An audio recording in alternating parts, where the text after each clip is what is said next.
Welcome to the Landscaping Podcast. My name is Joel Barnett and I'm your host. And in today's episode, I'm talking with Joel Smith from One Landscape. Joel's a landscaper based in the ACT, and it was fascinating talking to him and hearing the amount of things that he's been through and looking to go through that I've been through the exact same, and no doubt other people as well. So that's one of the things I love about doing the podcast. There's so many people that you can relate to, and Joel's another one of them. And that's not me talking in the third person. And one of those things is when he had his first kid, that taught him a lot more patience and understanding for people as well. So it certainly changes the way you think about things when you're running a landscape construction business, dealing with clients and their timelines. Something I love about Joel is the way that he's looking to look after his employees and treat them the way that he would have liked to have been treated when he was an employee working for other people, but wasn't. So he's seen the way he doesn't want things to be done. So he's not going to be doing that and doing it the right way. So that can only be a good thing. And also like how he said yes to the first job that came along, even though he probably wasn't quite ready for it, but just made it work. So, there's a fine line between doing things that you shouldn't do, but sometimes you need to do things that you're not quite comfortable doing to increase your knowledge. So as long as you do it safely, preferably, which John may not have done in this case, but all's well that ends well. And they've got in the ACT, they've got a great group chat going by the sounds of it. So you don't necessarily have to be a member of a big landscaping association, but you can start your own smaller group, which is an awesome idea to do, especially with a small industry like the landscaping industry. So it's good hearing how they're doing that. So plenty of good takeaways from this chat with Joel. So hopefully you enjoy this chat with Joel Smith. Joel, thank you very much for joining us on the Landscaping Podcast. My first question for you is, how did you start in the industry? A mate of mine was working for a mob, and that was back in 2011. I was in a bit of a hard spot in my life, no direction, kind of out of school, and they needed labourers to just be on the mixer to feed them building a stone wall. Sure enough, I said yes to any work at that point. Jumped on. We were there for a while. It felt like a long time, just sitting on the mixer, getting mixer drunk, looking into that thing. And probably at that point, I would have been wringing wet 50 kilos back in 2011, having to empty that big mixer into those barrows and push it right around the back. Little goat tracks, mud everywhere. It was horrendous. So I guess I don't know why I got into the industry, but that was the segue, right? I kind of saw the boys working the stone. I thought, that is just so interesting. How do they do that? Like, how do they do that? And then, so I guess I stayed on running the barrows, or trying to, for a bit, and they saw potential in me kind of working the stone because I had interest in it, right? And then so they got me on a little section of the wall and did my head in, but I put a section of the wall up and they kept it there, so it can't have been too bad. And I guess that just ignited a passion for stone. And I think you might have seen, how stone heavy we are on the socials. Yeah. I think we don't make any money off it. We take too long. We take too long at everything, trying to get it perfect, but stone especially. But no, I'm trying to steer away from doing stone. It's because you're not making money off it? Well, because we're not making money off it. But I think, the boys don't have the same passion as I do for it. I can't expect them to. And, to have them well-rounded in their skill set, they should be doing a stonemasonry apprenticeship if I can't. I gotta well-round them. So, yeah, and I think that's why we get into the landscape industry. It's so, there's no end to it, right? We just pick up the loose ends of every trade. Yeah. Yeah. So that was a stonemason company, was it? No, that was another landscape mob. That was the living room with Brent MacArthur. I was working for a bloke who was subbing for him. They're still kicking. They're doing some really good work. I don't know how I think they're in with a lot of architects. They're a solid mob. They've been around forever, and they will be around forever. They're good. Yes. Then what did you do after? Like, how long were you there for? I was there working for Duncan, who was working under Brent for for 4 years, I think, 3 4 years, and then Duncan went and started his own business, and I followed him, and then I stayed there for a couple of years, and then I jumped ship to another mob, and then by the end of it, I was just kind of sick of not agreeing with the systems, I guess how I just saw no growth, and thought I'm just going to start my own. I'm sick of this, and then started my own in 2015, I think it was, and just been slogging it out from there. They were good boys. They were good bosses, but no, couldn't do it. Couldn't do it forever. Yep. Couldn't do it forever. Yeah, there's some people who can be employees for the whole life, and some people need to work for themselves. Yeah, and I still flirt with the idea of going back on wages, but I mean, I just couldn't do it. I just couldn't do it. No way. No way. Yeah, it's harder. It's hard enough at one stage, let alone once you've been working for yourself. It's a lot harder after that, I'd imagine. Yeah, and I think recently I've never considered myself a good teacher, but I think recently, I think after having a kid, I think that was the kind of the turning point where I was kind of forced into being a good teacher, and bringing that onto site and giving the boys patience, letting them learn, letting them make massive mistakes to grow, right? I think is something that I wanted to see in the industry when I was working for someone, and so I never saw that, and so I think I want to implement that, as best I can, right, within reason, so we can still be making money. Yeah. Yeah. Yeah, that's the tricky part, and it can be frustrating as well because, like, when you think you're giving them some room giving them some leash to make those mistakes, and then they do make it, and then it happens again, and they make the same mistake multiple times. It sort of gets a bit frustrating. Yes, it does.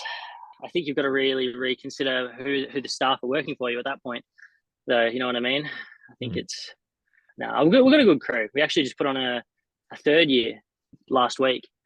He's killing it. I've got really high hopes with him. So no, I think I want to give him as much time as possible to learn how we do things, because I understand that we do things so differently to every other landscaping company. Yeah, even just buttering the back of tiles. I want it to look like a computer program has done it, like perfect 3D render. And I want to get him next week. I'm going to get him to sit down and put a pot of glue on and just butter the back of a paver 100 times if he has to make it perfect, get quick at it. And then so, the following week I say, all right, feed me pavers. And then it's just bang, bang, bang, bang, bang. There's no inconsistency on the corners where they're going to break if it's not buttered properly. We've got that perfect meld of the top rail, like the base rail, and the one on the back of the paver melding so perfectly to make sure there's perfect bond between it. No voids, no drumminess. I think that's something that I think I just need to let him sit down and learn instead of expecting it of him. You know what I mean? Yeah, because whoever was working for before might not have done it that way. Yeah, I just got to give him that time, right? Yeah. So the guys that you're working for after the first crew, so were they doing the type of same level of work that the first mob were doing? Yeah, I've always kind of been. Yeah. It was like I think he was actually. I don't know the ins and outs of it, but I'm pretty sure Brent was still continuing to feed Duncan the flow over work. So it was always the same caliber of work right the way through, and it was always high end, quite detailed work, which I'm so glad to have learned the trade in, because there's not many companies of that caliber in Canberra here anyway. So I am very grateful to have started in that space, and I guess given me a taste of it to not want to get out of it, right? Moving into my own, looking at that high end residential kind of profile. Is that where you learned to do the buttering of the paver that precise as well? No, I think No, we actually never did tiling back then. Like, pull surrounds. It was always just the coping would go down, how the coping went down, and then the rest of the surrounds would just be on road base and minimal sand. But now, we're pushing our clients to slab the whole lot and direct stick that 30 mil paver down right throughout. It's gonna look the same in however long as it does the day we put it down, right? Mm. And I think that paving method of the road base and then that very fine layer of sand is, not using rails, just setting the strings and screeding below that string Yeah, by right. a mill is something that I don't know anyone who else does, but that's something that we do and we've learnt from the people that I came up through, right? But it is, I couldn't, I don't think there's a better method like it is the slowest method. It is the slowest, most tedious method to learn, but it it is just like it's just the best way to do it in terms of the movement. Like, I think I've never actually learned how to do rails, right? I understand it'd be so quick, but if there's going to be any movement in that paving, it's going to be on that sand, right? It's not going to be in that road base. So if you minimize that the amount of sand you're using, there's there's almost no movement to happen in the future, right? So I think I'd like to move away from that method to make a bit more money, but I think stick to what we know, right? Yeah. And when you use a tile adhesive to stick the paver down, you don't lay on mortar. No, we try and steer clear of wet lay. We're just not quick at it. It is something that we do when we do crazy pave time to time if the material is varying in thickness. Yep.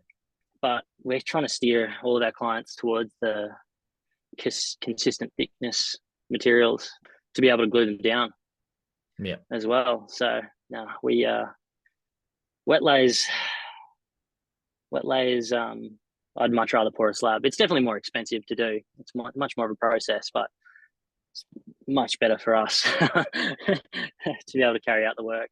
Yeah. Absolutely. Yeah. So when you left the last crew, like when you went on your own, what was the catalyst behind that other than just not wanting to work? Like, did you have Oh, any the, work the lined very the up? very last crew wasn't a good boy. He was not a good boss. He wasn't a good human. I won't mention him, but he'll get what's coming to him eventually. He's burning bridges all over Canberra, and Canberra is a very small place. Yeah. But he's taught me a lot of what not to do, how to treat people, how Yeah. to, yeah, made me a better person at the end of it. So Yeah. Cool. I'm glad I had that venture. Yeah, it's funny how that can Yeah, happen. Like a negative experience can make other people a better person because you realize what you don't want to be. exactly, exactly. I hope I don't give off any of those vibes that be such a bad person that you know people want to be better. Yeah, I've seen More it on be better. I've seen it on work sites where I've been seeing other people like talking to their employees like a piece of shit, and it makes me realize, maybe I should calm down a bit sometimes when when something Just don't goes know where wrong. they learn it from. Just don't know where they learn it from. Yeah, I'm glad I don't know where they learn it from because means I would have learned it too. yeah. So when you started for yourself, how did you go about getting work to start off with? right at the start, right at the start, we were actually we were we were utilizing actually hype pages at that point. Actually, there was a bloke.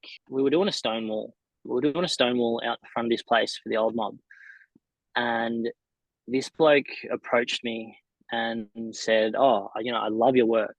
I love your work. I've got a new build in Coombs that I want to implement, this stone and your work in." He's quite a visionary dude. I still run into him time to time down at the coffee shop, but he said, I want you to do this work for me. I want you to do this 6 meter tall feature wall at the back of this staircase in my house. And I said, sure.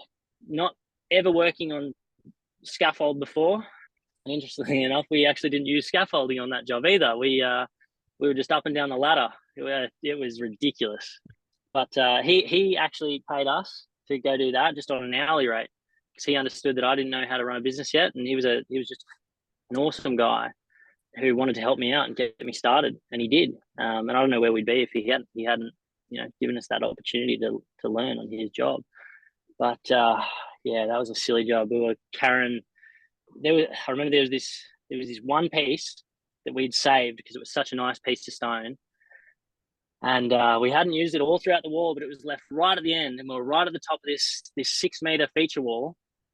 And it was probably 30 mil thick, probably 800 by 700 wide. And then we had to butter it with glue on the back of it. And we had this ladder that extended from, like, it was probably on a 45-degree angle, like 6 meters up there, touching the ground, right up against the door sill on the other side of the room. And I had this piece of stone buttered with glue on my back, carrying it up this ladder. And this ladder was just bowing ridiculously, and trying to get it around. It was just OH&S nightmare. But, the things we do at the start, trying to get the business off the ground and not knowing any different. But now that we've got staff, you got to think of them and make sure they get home at the end of the day. I'd never get them to do anything silly like I did. No way. It's still up there, is it, that piece of stone? It is. Good. It's I'd love to go back to that house, but I think he sold it. So I love that. I love that work. What sort of stone was it? It was wee jasper bluestone. Like Rob from Wee Jasper Quarry delivered that. There was mountains of it. It was monster.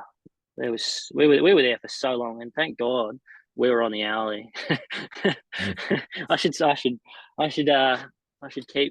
keep charging by the hourly to do that work. We might make some money. And then what sort of projects come along after that? Little bits and pieces, and then like little bits and pieces off high pages, odds and ends. But then we kind of got our foot in the door with a family friend of one of the boys I had on at that stage, and he wanted to get his backyard done. And I don't know if you'd had a look at any of our socials looking back to the Farah project, but that was kind of the first design that we were contracted to do, and I designed that for free because, one, I didn't know what I was doing. I never charged for design. I've never, I think we all love it, but we're not confident in charging for it, let alone what we're going to produce at that stage at the start of the conversation. But I really wanted to help this bloke out in terms of cost.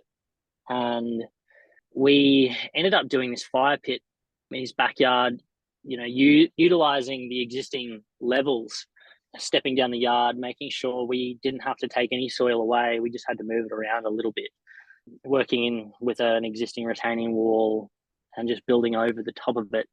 But that job really got us off the ground to showcase our potential at that stage in the business.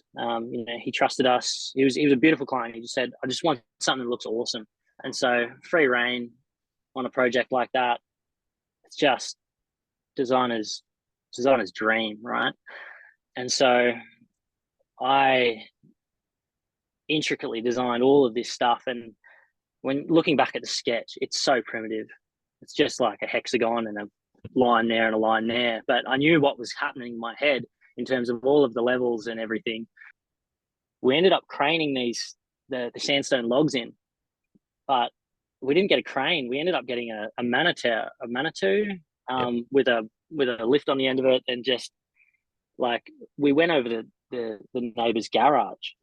It was poor planning. No idea what was into it when I designed it, but we were splitting those logs in half with a quick cut and some star pickets, just driving them down the center, hoping that they'd split in two so we could utilize both faces, trying to cut costs to make sure it all happened. But I think that job there put us on the map, and then we started to get recognized for intricate details in the landscapes. And been a bit easier to make sure we are getting that work from there on out. So, and we did that landscape, I think, for 20 grand. Like, we did the deck, we did everything for like 20 grand. I don't know how backwards I went on that job, but we were there for a long, long time. But yeah, very backwards. But I wouldn't change it.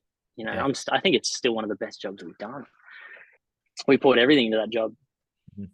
We loved it. We loved it. And where'd the business name come from? The rule of three.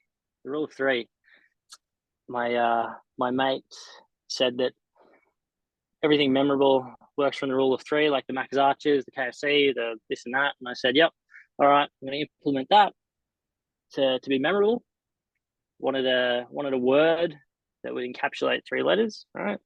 One, we're number one. Sure. Let's be One Landscape. Yes, regretfully. I think it's funny when I'm driving around in the car, I'm constantly thinking of new names. That's where all my brain energy is going sometimes, and it just shouldn't be. Yeah, I don't mind it though, because like when you think of a lot of people when they get landscaping done, they want one person to do it all. So yeah, there's certain... And like moving forward, I think of new reasons behind the name, like One Landscape.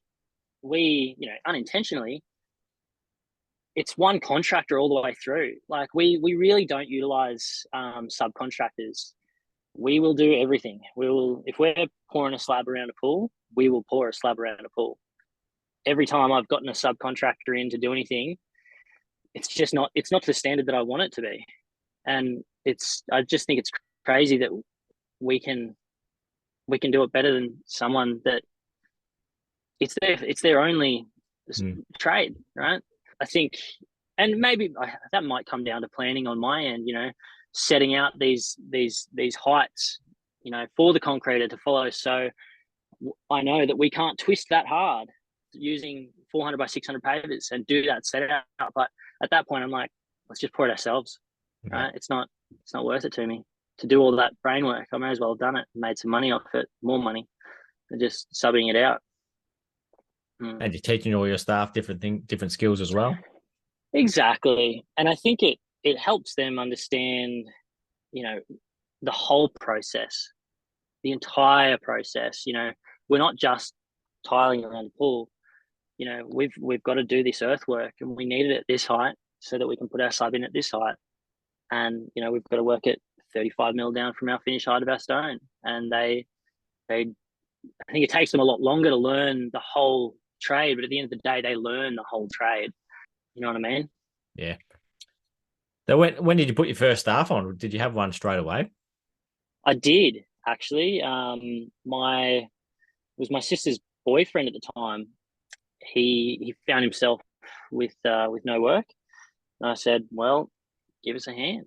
Give us a hand." And I think I was getting paid $50 an hour on that stone wall, and I was just paying him out of my pocket from that. I think he was on apprentice panel beater wages at that point, and he just got kicked to the curb. And I said, "Whatever you were getting paid, mate, like I'll pay you that. Like I'll make sure that you're still getting paid. You're not doing it tough." And even after I paid him what he was getting paid every week out of my pocket from that $50 an hour, I was still making twice, 3 times as much as I was getting paid on wages. So I still thought I was rolling in it. Right?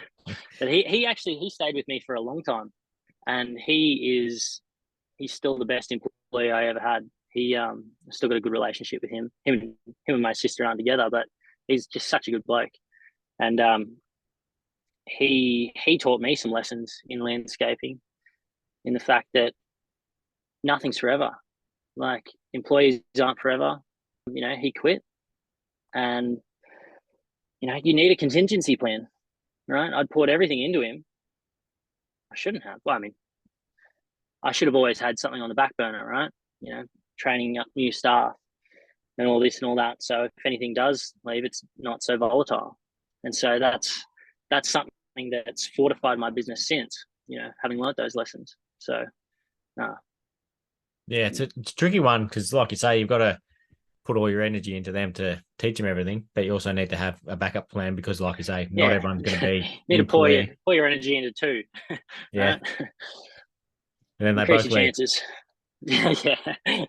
Yeah. I think there's such a massive turnover in staff in the landscape industry, just in the fact that in ACT especially, you don't even need a license to landscape in the ACT, and I think everyone just starts their own landscaping business, right? Like, people finish their apprenticeship and go, all right, I'm going to start my own. And then so there's a million landscaping businesses and no one with a great deal of employees. Mm. No big crews. There are a couple. But, And how many staff have you got at the moment? I've only got two at the moment. But I think it's a really nice. It's a nice size to be. I'm loving it. I'm loving it. Like I think we had four boys on at one stage, four or five, four full time anyway. And I'm just not good at planning ahead. It was a nightmare. It was a nightmare. And I think we're making more money now than we were with those four boys. Like, I think at that point you've got to be running two sites, and I just don't think I definitely didn't have the capacity to be running two sites because I'm a bit of a micromanager, and so I can't be in two places at once. But no, I think keeping it small and making sure that everyone knows how how to do everything so perfectly is where I want to be anyway. Yeah, it sounds extremely similar to me because, like, I've got two guys on, and it's awesome because they're both qualified, so and have been with me for 6 and 8 years, so they know exactly what we're doing. So you always don't need to say anything; everyone just does their thing. And yeah, I've had five at one stage and was hemorrhaging money. Did you pick those two up at the very start, or did they transfer from somewhere else? No, they both started with me as mature age apprentices. Like Yeah, one I right. think was 24 maybe, or maybe 23, and now one is probably similar. I think bringing on the mature age people is so powerful as well. I think there's just less less chance of them realizing that landscaping isn't what they want to do, at the end of their apprenticeship and having a complete career change after you've poured everything into them. I think they're more stable. They learn a lot easier as well. I think it's definitely worth paying that extra bit of money to have a mature age apprentice rather than someone straight out of school. At the same time, I always want to give the kids straight out of school a chance, because I definitely needed that. Mhm. So Yeah, the tricky part I found some mature age apprentices are useless. So then you're comparing them to like what an 18 or 19-year-old would be doing, and you're paying them $200 or $300 a week more than what the 18 or 19-year-olds get. So I'll tell them that when they start that they need to be better than an 18 or 19-year-old. Otherwise, what's the point in having them on? absolutely. And I think, I just don't think there's any reason for them not to be that good if they are mature. Like, yeah, Yeah, you yeah, need the mature mentality, not just the mature age. yeah. That's a better way to put it, isn't it? So what's the breakdown of the staff you've got? Are they qualified or labourers or? One's just finished his apprenticeship recently, so one's qualified, fresh qualified, and he's really kicking goals. I'm over the moon with his progress. He came on and he didn't really know anything. He was just doing a bit of garden maintenance for the first year and a half of his apprenticeship. So he came over in his second year. He as fresh as they get, because we don't do any of that, right? We're just landscape construction. So it was so new for him, but it's all the pieces have just kind of come together in his head, and he knows exactly how we do things. And I'm actually getting him to teach this new bloke, and standing back and watching him do that, because I think teaching someone is the last step of learning yourself, right? Yeah, I think he's going to do really well. Yeah, They're both and then going you to got do really the well. other one's a third year, isn't he? Yeah, fresh third year. Yeah, Yeah, but he's got a lot of initiative. He's got a lot of initiative. He asks all the right questions. He, nah, he's going to be good. He's going to be good. Yeah, and yeah, I'm always looking to put on, someone else as well. If they're the right fit. But I think, we had an ad out. I've been looking for stuff forever. We put an ad out almost a year ago now. Offering 84 grand for like a year as a base rate, and I didn't get anything back from posting that, right?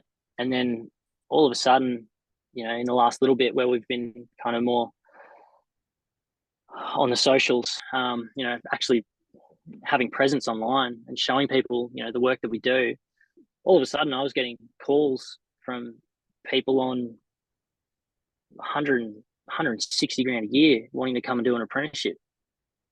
I'm like, are you kidding me? Like, why would you want to do that? And they're like, oh, I'm going to die in this job. Like, I don't want to be here. It's an office job. It's this. I want to be outside. And I've seen what you do on Instagram, and I want to work there. Like, I think like social media is so powerful, and I guess that was the point in which I realized, you've got to spend that time to put the energy in to get something out of it. To grow the business. Putting an ad out for however much money isn't going to have nearly as much impact as just showing up. yeah. Because people see an ad, they know what an ad looks like, so they'll just sort of glaze over it straight away. But if you're just continually posting the work that you're doing, that's what they're interested in, and the more they like it, the more they're going to see it as well. Yeah, exactly. And do you do all the socials yourself? I do. It's actually funny. I've kind of I feel like I'm leading up to a midlife crisis and gonna be that photography guy, middle-aged man that loves photography. And I went and bought a drone, went and bought a gimbal and all these gadgets, and I just want to rock around site and record everything, not actually do the work.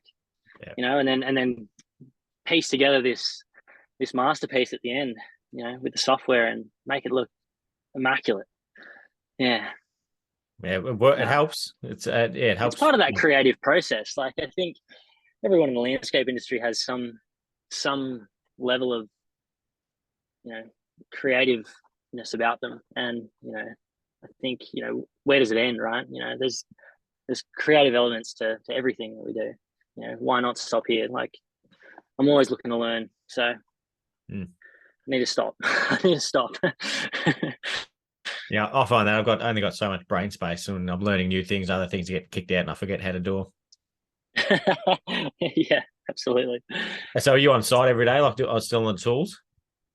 Yeah, I am less at the minute. I guess trying to step back to let that qualified bloke kind of take the reins a bit, give him a taste of thinking for himself and thinking for someone else, trying to understanding how hard it is to think about everything that needs to be done and to delegate these tasks, so that when I am on site, he doesn't ask me, he just goes and does it. Right? He's thinking for oneself is it's invaluable. It saves a lot of time, because I've got two guys and they will be talking to each other. If one of them's got a problem, they'll sort of work it out together. But if there was only one there by themselves, they would have worked it out by themselves. So yeah, it's sort of taken twice as long when you got more people doing it. And it's the same if you're on site, if he's asking you rather than just working out for himself. So yeah. Would you ever put on a new bloke, like someone like another apprentice, so these boys could teach? Yeah, Is like that something that? I've got an ad out at the moment, and there's people who have applied. We've had a lot of jobs get pushed back, so I've got we're sort of scratching around to do, like, bringing other ones forward and doing little bits and pieces. People have been waiting for ages, so I just got to wait till things get under control, then I'll put them on. And I'm wondering whether I put on 2 apprentices, because I'm very picky as One well for on who. each. Yeah, or I'm picky on who works for me as well. Like there'll be people who could be As a you should landscaper be. their whole career, but they couldn't work for me because there's certain because there's certain places where you can just get lost as an employee and just be a grunt, but the stuff we do, you can't have that. You need skilled people. So I'm wondering if I put on And two. it's something you can't teach either. Like they've either got it or they don't, right? Yeah, exactly. Um, like yeah, and they're one in a million. Yeah. So yeah, if I put on two at the same time, maybe one will work out and one doesn't, or maybe we might have a dream scenario and they both work out. So yeah, that's what I'm thinking, wondering at the moment. Yeah. So you're not So, actively looking for anyone else to add to your team yet? look, I think I'm quite hesitant to grow too quickly. I think the foundations are really important. I think if I were to take any course of action, it would be maybe a new apprentice every year, but no more than that. So that the people who are coming up through the ranks are getting taught by the ones who have learned. And then if anyone leaves, but I really don't want to get too big too quick. I used to think that because we had so much work, and I was like, all right, let's just get 1 million staff on and let's do it. But it's just not feasible. It's just not, because at the end of the day, I'm just running around trying to delegate and nothing's up to standard. And then I just do it anyway. I just say, oh, just hold this for me. Like, it's only so many people I can get to hold something for me at a time. Are you doing any designs as Yeah. well?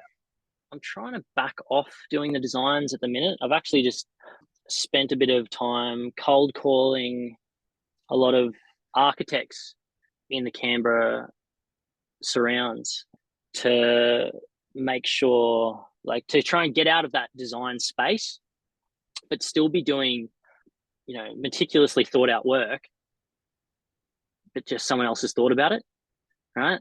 So I guess to try and free me up to have a bit more family time, when the day does finish, and not be thinking, oh, I've got so many designs I need to do, and just be so burnt out.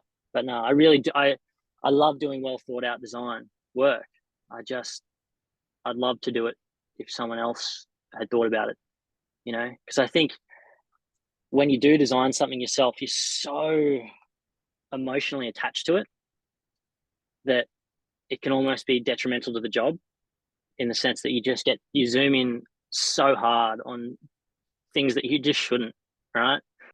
And I think if someone else had designed it, we would get in there, we would be like, wow, that's cool. Can't wait to build that. And then go and build it and not have any of these, emotional attachments of this, this build up of, how these shapes fit together and so perfectly, and why, I think trying to get out of the space, but I don't think I ever will get out of the space, because I do love it. I do love it. Just want to break from it for a bit. Yeah. From the design side of things. Yeah. Yeah. Yeah.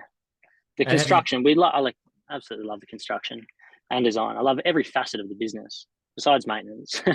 um, it's not something I would dabble in again. That just wasn't feasible.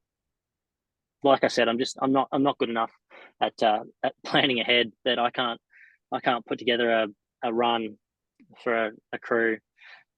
No, no way. Have you had that have you had that as part of your business?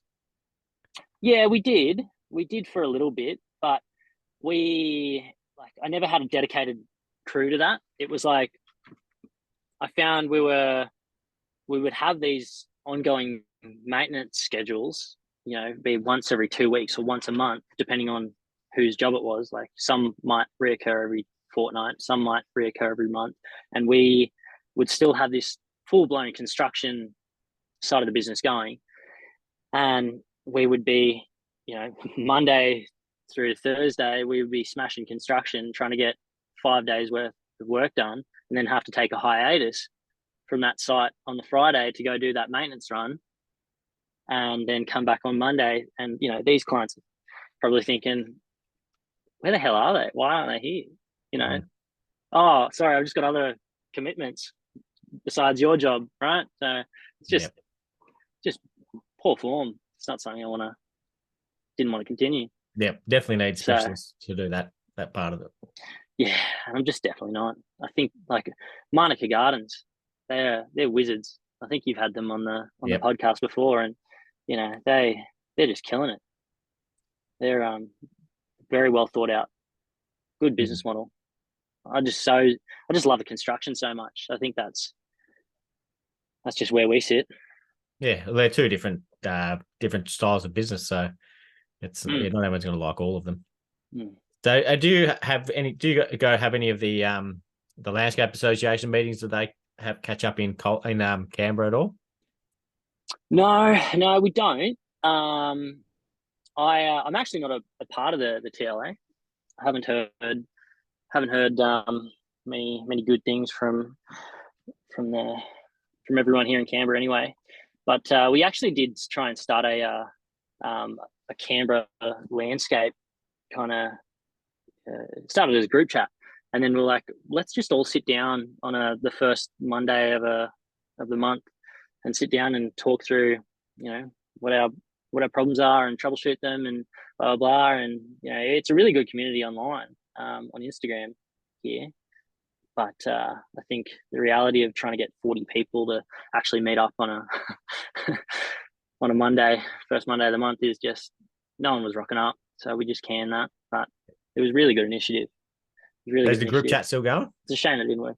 Yeah, the group chat's still going. It's a beautiful group chat. I think we all help each other out. You know, who needs Phil? I need Phil. Who needs this? Who needs that? You know, troubleshooting. You know, people that aren't necessarily specialized in pulse rounds might shoot on there and go, oh, you know, what products are we using for the coping? And you know, everyone will put their 2 cents in on how they do it. You know, to make sure there is continuity in the industry, to make sure that it's done right. Because I think we all hate the Cowboys. Like everyone in that group chat just hates the Cowboys that don't have their license, that aren't doing good work, that are just ruining it for everyone. So we're trying to keep that high standard throughout, you know, because there's enough work for everyone. We're not. It's nice. It's a nice community. Yeah. Is there anything like that up your way?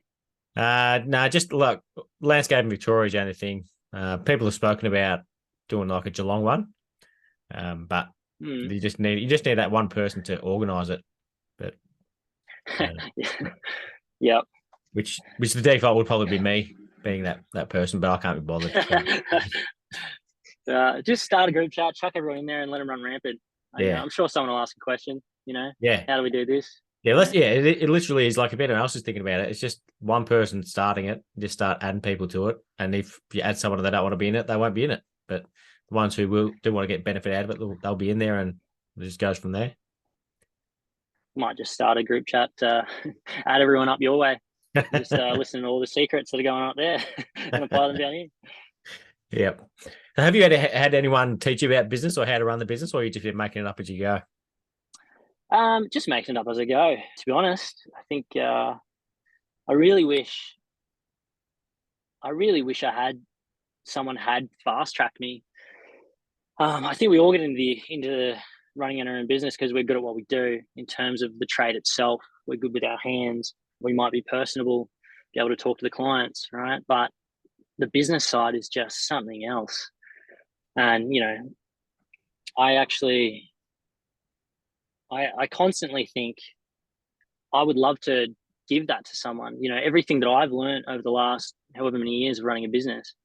You know, where are these new and like up and comers that I can pour all this knowledge into? They can ask me questions, and I'll tell them. You know, exactly what they should be putting in their quotes, how they should structure their quotes, why they should structure their quotes like that. Save them the heartache of bad clients having to find out the hard way. You know, troubleshoot. You know, how to put the coping down so it doesn't come up. You know, why. You know, why we put expansion joints every so and so, right? Mate, don't let them. If they want to ask the question, then ask the question. But I'd love to mentor someone in that space. I just don't know of anyone coming up through the ranks at the moment But if anyone's listening, reach out. Well, it sounds Happy like to, that group chat would be a good happy. place for that as well, because then there's multiple Yeah, there people in are a there. couple. There are a couple, and yeah, I don't know if there are any two like newer blokes in there.